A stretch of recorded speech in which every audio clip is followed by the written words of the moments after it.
괴담산타TV. 안녕하세요. 괴담산타입니다. 구독자 여러분, 지난 한 해 동안 저와 함께 해주셔서 너무 감사합니다. 2024년 갑진년 한 해도 잘 부탁드리겠습니다. 자, 그럼 오늘의 이야기 시작해볼까요? 오늘은 2024년 새해를 맞이해서 신년 새해에 나타나는 귀신에 대한 이야기를 준비해봤습니다. 지금부터 제가 들려드릴 이 귀신은 오래전부터 새해가 되면 사람들을 벌벌 떨게 했다고 하는데요. 이로 인해 새해만 되면 생긴 풍습도 있다고 합니다. 이 귀신의 정체가 궁금하시죠? 정체는 바로 야광 귀신입니다. 야광 귀신은 이름 외에도 지역별로 신발귀신, 달기귀신, 야귀알몸, 야광귀, 야유광, 야광신, 양광이라고 불리고 삐뚤어진 얼굴에 눈은 한껏 튀어나온 못생긴 얼굴을 가지고 있습니다. 그리고 설날이나 정월 대보름에 나타나서 아이들의 신발을 훔쳐간다고 합니다. 야광 귀신이 무서운 이유는 단순히 신발을 훔쳐가기만 해서 그런 게 아닙니다. 사람들이 야광 귀신을 두려워하게 된 이유를 지금부터 알려드리겠습니다. 집들마다 나타나서 신발을 하나하나 신어본 후 자신의 발에 맞는 신발을 가지고 가버리는데, 잃어버린 신발의 주인은 그 한 해 동안 매우 재수없고 불길한 일들만 일어난다고 합니다. 심한 경우에는 병이 들거나 죽는다고 해서 다음날 아이들의 신발이 한 짝이라도 없어지면 부모님들이나 주위의 마을 사람들이 난리가 났다고 합니다. 야광 귀신은 130cm인 체구가 작은 어린아이의 몸집을 가지고 있기 때문에 아이들의 신발을 노리는 것인데요. 그럼 130cm 정도의 키를 가진 아이들의 발 사이즈를 예상해서 그 사이즈만 피하면 되는 것 아니야?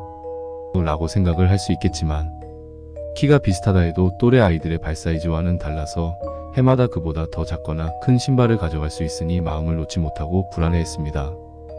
야광 귀신이 아이들의 신발을 가져가는 것을 막기 위해 조상들이 사용을 한 방법들이 있는데, 그중 첫 번째 방법은 아이들의 신발을 집 안으로 들여놓고 불을 끄고 일찍 잠에 들게 했다고 합니다. 그러면 야광 귀신은 신발을 찾다가 자신도 모르게 밤을 꼴딱 새우게 되는데, 후에 닭의 울음소리가 들리면 해가 뜨는 것이 무서워 도망을 간다고 하니 신발을 잘 숨겨두는 것이 중요했다고 합니다. 옛날 기와집이나 초가집에는 신발을 밖에다 놓았으니 야광 귀신의 표적이 되었는데, 지금은 현관에 신발을 두니 참 다행인 것 같습니다. 그래도 혹시 모르니 야광 귀신이 현관까지 들어올 수 있으니 신발장에 넣어두는 것이 조금 더 안전하겠죠? 두 번째 방법은 마당벽에 채를 걸어두었다고 합니다. 그 이유는 야광 귀신은 자기가 숫자 세는 것을 세상에서 제일 잘한다고 믿고 있기 때문에 이런 미세한 구멍을 보면 참지 못하고 하나하나 세었다고 합니다. 사실은 숫자 세는 것을 정말 못해서 처음부터 다시 세는 경우가 더 많았다고 하는데요. 그러다 보니 또 시간이 훌쩍 흘러가서 해가 뜨면 놀라서 도망을 갔다고 합니다. 첫 번째 방법이나 두 번째 방법이나 각각 한 가지만 선택해서 사용하는 집들도 있었지만, 불안한 마음에 두 가지 모두 하는 집들도 많았다고 합니다. 세 번째 방법은 대문 밖에 나가 대나무와 머리카락을 태우는 것입니다. 야광귀는 요란한 소리와 매캐한 냄새를 굉장히 싫어하는데, 대문 밖에서 대나무, 머리카락을 태움으로써 야광귀가 집 안으로 들어오지 못하도록 한 겁니다.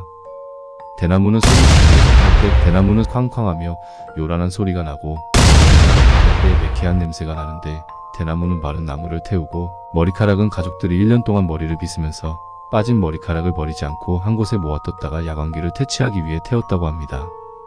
영상을 만들다 보니 궁금해진 건데, 절에서는 야광 귀신을 어떻게 쫓아냈을까요? 오늘의 영상은 여기까지입니다. 영상 재미있게 보셨나요? 단순히 미신이라고도 생각할 수도 있지만, 자고 일어났을 때 정말 신발이 사라져 있을 수도 있으니 새해 시골 내려가시는 구독자분들은 꼭 조심하시길 바랍니다. 영상 재미있게 보셨다면 구독, 좋아요, 댓글, 알림 설정 부탁드립니다. 다음 영상에서 봐요. 안녕.